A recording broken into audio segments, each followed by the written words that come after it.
राजस्थान की बात करें तो सबसे ज्यादा हिंदू शरणार्थी जो है वो राजस्थान में रहते हैं और जैसे ही ये कानून लागू हुआ जबरदस्त जश्न मनाया गया वहां। देखिए पंकज, सिर्फ रहते ही नहीं है, अब ये जो लागू होने के बाद की तस्वीर देखिएगा कि जो आधे यहाँ रहते हैं, आधे पाकिस्तान में रिश्तेदार, अब सीए लागू होने के बाद में वो भी यहाँ पर आएंगे क्योंकि नागरिकता के इंतजार में वो पाकिस्तान में इंतजार कर रहे थे कि जो हिंदुस्तान में रह रहे हैं उनको नागरिकता मिले तो वो आ जाए। अभी इस वक्त मैं शरणार्थी परिवार के साथ में हूँ। ये अकबर राम जी और इनकी वाइफ समता है।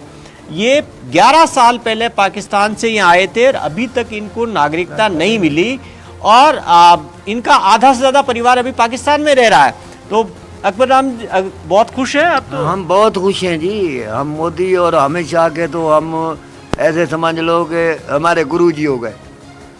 वो ऐसे ना अमित शाह ने जो किया था मैं ये लागू करूंगा तो इलेक्शन से पहले करूंगा, वो उसने करके दिखाया है। अब आपको नागरिकता मिल जाएगी? बिल्कुल मिलेगी। अभी हम इसी के इंतजार में बैठे थे। हम 11 आदमी हैं, 11 आदमी का परिवार है।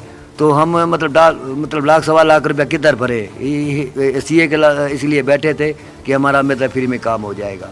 हम इसी के इंतजार में थे। वो मतलब आपको क्या नागरिकता नहीं मिली, इससे क्या नुकसान हो रहा था? 11 साल से आप हिंदुस्तान में बिना नागरिकता के रह रहे थे। हमें मतलब राशन नहीं मिल रहा था, हमें कोई दवाई की इसकी सुविधा नहीं मिल रही थी। अभी मेरी बच्ची को पथरी है, प्राइवेट में मैं गया हूँ कि 35 से 40 हज़ार रुपये लगते हैं। मेरे पास पैसे इतने हैं नहीं और मतलब ऐसे में से लेके गया। सरकारी अस्पताल में कार्ड चाहिए, वो आपके पास नहीं है, तो अब आपका कार्ड बन जाएगा। अभी कार्ड बन जाएगा, सब चीज बन जाएगी। अभी हमें पूरी मतलब सुविधा। अच्छा, दूसरा, आपके परिवार के लोग जो पाकिस्तान में कितने रह रहे हैं? कितने भाई आप यहाँ आ गए? हम 3 भाई, एक बहन इधर आ गई, बगैर 2 बहनें, एक भाई और वो जो पीछे है।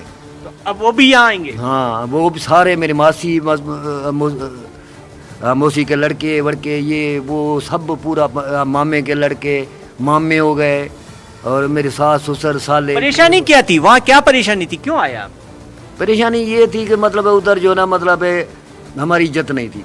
ये पुलिस में जाओ तो सुनवाई नहीं होती थी, किधर भी जाओ कोई मतलब वो हमारे को वो नहीं मिलता था। इसलिए हाँ लड़कियाँ भगा के ले जाते थे तो हम उधर कुछ नहीं कहते थे, कुछ नहीं कर सकते थे। उल्टा पैसे देने पड़ते थे, लाख 2 लाख रुपया देना पड़ता था। एक तो इज्जत गई। तो पंकज, आप देखिए कि परेशानी थी, आए क्यों सब जानते हैं, किस तरीके की प्रताड़ना थी। लेकिन यहाँ पर ये जयपुर के अंदर, जयपुर से ज्यादा जोधपुर के अंदर, जैसलमेर के अंदर बड़ी संख्या में रह रहे हैं। 30,000 राजस्थान में ऐसे अभी पात्र हैं जिनको सीए के तहत सीधे नागरिकता मिल सकती है। हालांकि संख्या वैसे तो लाखों के अंदर है, बड़ी संख्या का। एक महिला भी नजर आ रही है भवानी, क्या उनसे भी बात करेंगे? वो बात करेंगी क्या? जी, ये क्षमता देवी है। क्षमता जी, आप बताएं, आज घर पे क्या बना रहे हैं? आज तो बहुत खुश होंगी आप। हाँ, मैं तो भाई बहुत खुश हूँ, हमारो नागरिकता मिल गई है। ये मिठाई कुछ बना रहे हैं? मिठाई हलवा बनाएंगे? हाँ बनाएंगे, खाएंगे, हलवा खाएंगे, मिठाई मंगवाएंगे। हम तो नाचेंगे कूदेंगे, हमारे को नागरिकता हो गई है, हो जाएगी। बिल्कुल भवानी, तो हम इनकी खुशी समझ सकते हैं और सीधे सीधे गुरु बता दिया इन्होंने प्रधानमंत्री नरेंद्र मोदी को और अमित शाह को। और जाहिर बात है अब इन्हें नागरिकता मिलेगी और इनके जो रिश्ते नाती हैं जो पाकिस्तान में है, क्रॉस द बॉर्डर हैं, वो भी आएंगे, ऐसी इन्हें उम्मीद है। तो बेहद खुश है। राजस्थान, जयपुर की तस्वीरें हमने आपको दिखाई, वहां के लोगों की बात आपको सुनाई। तो देश की राजधानी दिल्ली की भी अगर हम बात करें तो सीए को लेकर यहां पर भी लोगों में जबरदस्त उत्साह देखा गया। मोदी सरकार के इस फैसले के बाद शरणार्थियों में खुशी है। तस्वीरों के जरिए आप देख सकते हैं कि कैसे नागरिकता संशोधन कानून लागू होने के बाद लोग मोदी सरकार के सपोर्ट में जबरदस्त तरीके से नारेबाजी कर रहे हैं, पगड़ी लगाए हुए हैं। छोटे छोटे बच्चे वहां पर हैं, एक दूसरे के ऊपर रंग डालते हुए नजर आ रहे हैं और बेहद खुश हैं। यानी जिस तरह से नागरिकता संशोधन कानून लागू हो गया और उसके बाद लोगों में बेहद खुशी है और वो खुशी की तस्वीरें हम आपको दिखा रहे हैं। राजधानी दिल्ली की ये तस्वीरें हैं। जावेद मंसूरी हमारे साथ इस वक्त जुड़ रहे हैं। जावेद, बेहद खुशी यहां दिल्ली में भी जो शरणार्थी रह रहे हैं उनमें। देखिए, सालों का इंतजार उन लोगों का खत्म हुआ है जो शरणार्थी के तौर पर वो रह रहे थे, लेकिन अब जब सीए नोटिफाई हुआ है तो एक और चीज़ है जिस पर नज़र जानी चाहिए, वो है सिक्योरिटी के इंतजाम। उत्तर पूर्वी दिल्ली में हमारी मौजूदगी है पंकज, और मैं सीधे तस्वीर आपको दिखाना चाहूँगा डीसीपी ऑफिस के बाहर। अब यहाँ पर पैरामिलिट्री फोर्सेज जो है वो पहुंचना शुरू हो गई हैं। इनकी यहाँ पर ब्रीफिंग होगी और उसके बाद उत्तर पूर्वी दिल्ली के अलग अलग इलाकों में इनकी तैनाती की जाएगी। आप दंगा नियंत्रण वाहन देख सकते हैं, टीएसआर के जो ग्रुप है उसके जवान आप यहाँ पर देखेंगे। अब मैं दूसरी तस्वीर आपको दिखाना चाहूँगा, यहाँ पर भी आप देखिए जो पैरामिलिट्री फोर्स है वो यहाँ पर मौजूद है, आरएएफ की तैनाती है और अब इनकी यहाँ पर ब्रीफिंग होगी। तमाम जो पैरामिलिट्री फोर्सेज हैं वो यहाँ पर अपने पूरे साजो सामान के साथ जुटना शुरू हो गए। हमें याद करना होगा साल 2020 फरवरी का महीना था जब सीए को लेकर देश भर में प्रोटेस्ट हो रहे थे, तो नॉर्थ ईस्ट में भी बड़े प्रोटेस्ट हुए और उसके बाद किस तरह से माहौल ख़राब हुआ, दंगे की शक्ल अख्तियार कर ली गई थी और उसके बाद देखा कि किस तरह से नुकसान हुआ वो भी हमने देखा। लेकिन अब जब सीए नोटिफाई हुआ है तो इस तरह की किसी भी आशंका से निपटने के लिए माहौल ख़राब ना हो, लिहाजा भारी पैमाने पर सिक्योरिटी अरेंजमेंट्स किए जा रहे हैं। सुरक्षा बल जो है वो यहाँ पर तैनात किए जाएंगे, चाहे सीलमपुर बिल्कुल। तो जो खास तौर पर सेंसिटिव इलाके हैं वहां किसी भी तरह के इस तरह का कोई इंसिडेंट ना हो, उससे निपटने के लिए सुरक्षा बल की जबरदस्त तैनाती कर दी गई। खासतौर पर शाहीन बाग का जो इलाका है जहां प्रोटेस्ट हुआ था, जबरदस्त विरोध हुआ था सीए को लेकर, वहां लोग बैठ गए थे सड़कों पर, काफी वक्त तक वहां सड़क को रोक कर रखा था, वहां पर एहतियातन फ्लैग मार्च भी किया गया है। दिल्ली के मजनू का टीला में हिंदू रिफ्यूजी कैंप है, वहां पर हमारे सहयोगी मानव यादव है। मानव, किस तरह से अपनी खुशी का इजहार किया जब नोटिफिकेशन जो है वो जारी किया गया सीए को लेकर?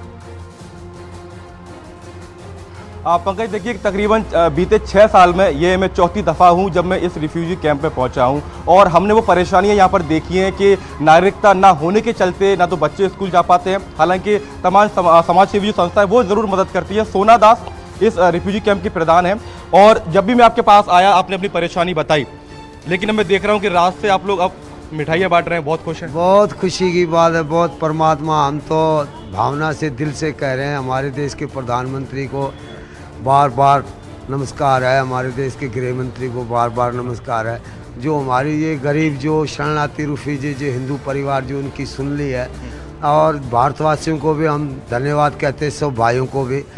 तो ये हमारी बहुत सुनी, बहुत खुशी की बात है। ऐसी तो खुशी की बात है ना जीवन में, हम तो सोचा ही नहीं। जी, अगर मैं बदलाव की बात करूं तो क्या दिक्कत आती थी नागरिकता ना होने की वजह से? आपके बच्चों को, आपकी महिलाओं को पाकिस्तान में क्या दिक्कतें आई थी उसके चलते आप यहाँ पर है, उसके बारे में थोड़ा बता पाए हमारे दर्शकों को। देखो, पाकिस्तान के अंदर जो भी हम रह रहे थे वहाँ पे जी, तो हमारा जीवन नर्क की तरह वहाँ पे रह रहा था।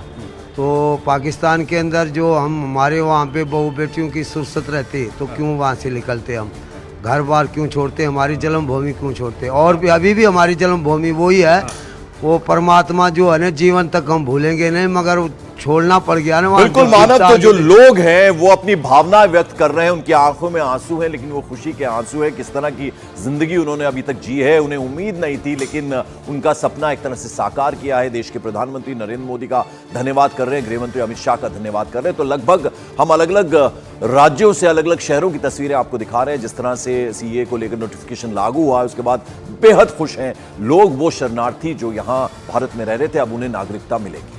उधर नोएडा में सीमा हैदर ने सचिन के साथ नागरिकता कानून लागू होने पर जश्न मनाया। उन्होंने पटाखे जलाकर और मिठाई खिलाकर एक दूसरे को नागरिकता संशोधन कानून का सपोर्ट किया। तस्वीरें में आप देखिए, सीमा हैदर अपने पति के साथ नजर आ रही हैं और जबरदस्त तरीके से जश्न मनाती हुई नजर आ रही है। नोएडा की तस्वीरें हम आपको दिखा रहे हैं। नागरिकता संशोधन कानून लागू होने पर अलग अलग जगहों की हम तस्वीरें दिखा रहे हैं। ये नोएडा की तस्वीरें जहां सीमा हैदर अपने पति के साथ पटाखे जलाकर जश्न मनाती हुई नजर आ रही है।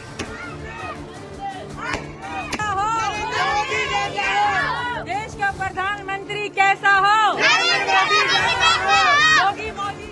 और जरा अब आपको गुजरात लिए चलते हैं। अहमदाबाद में लोगों ने नागरिकता संशोधन कानून लागू होने पर जश्न मनाया। इन लोगों के साथ वहां के जो एमएलए हैं वो भी मौजूद रहे।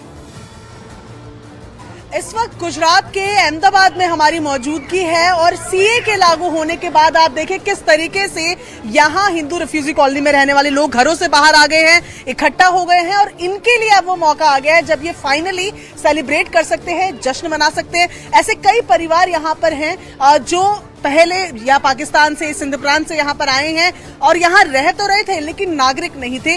और अब जब ये बात सामने आई है कि सीए लागू हो रहा है, एक एम्पावर्ड कमेटी को दिया गया है काम जो क्रियान्वयन इसका करेगी। हम लोग के लिए शायद समझना भी इस चीज को मुश्किल है, लेकिन वो लोग जो 30-30 सालों से यहाँ रह रहे हैं, नागरिक नहीं है, अपने बच्चों के कुछ काम करवाने के लिए, स्कूल में एडमिशन कराने के लिए, अस्पताल में जाने के लिए एक नेसेसरी डॉक्यूमेंट होता था नागरिकता, अब 30 सालों के लंबे इंतजार के बाद वो इंतजार खत्म हो रहा है।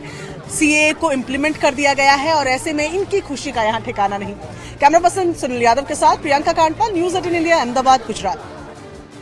और आइए गुजरात से अब रुख करते हैं पश्चिम बंगाल का। पश्चिम बंगाल के उत्तर 24 परगना से भी जश्न की तस्वीरें सामने आ रही हैं। यहां सीए लागू होने के बाद मतुआ समुदाय, इसमें जबरदस्त खुशी की लहर है। मतुआ समुदाय बांग्लादेश से पश्चिम बंगाल आए रिफ्यूजीज हैं और आप देखिए किस तरह से, प्रधानमंत्री भी आपको मालूम होगा जब बांग्लादेश गए थे तो वहां मतुआ समुदाय ने उनका जबरदस्त स्वागत किया था और उस वक्त एक वादा प्रधानमंत्री ने किया था कि जैसे ही ये नोटिफिकेशन लागू होगा, किस तरह से अब आप देखिए अभी अब नोटिफिकेशन लागू हो गया है तो लोगों में किस तरह की खुशी है। उत्तर 24 परगना पश्चिम बंगाल की तस्वीरें हम आपको दिखा रहे हैं।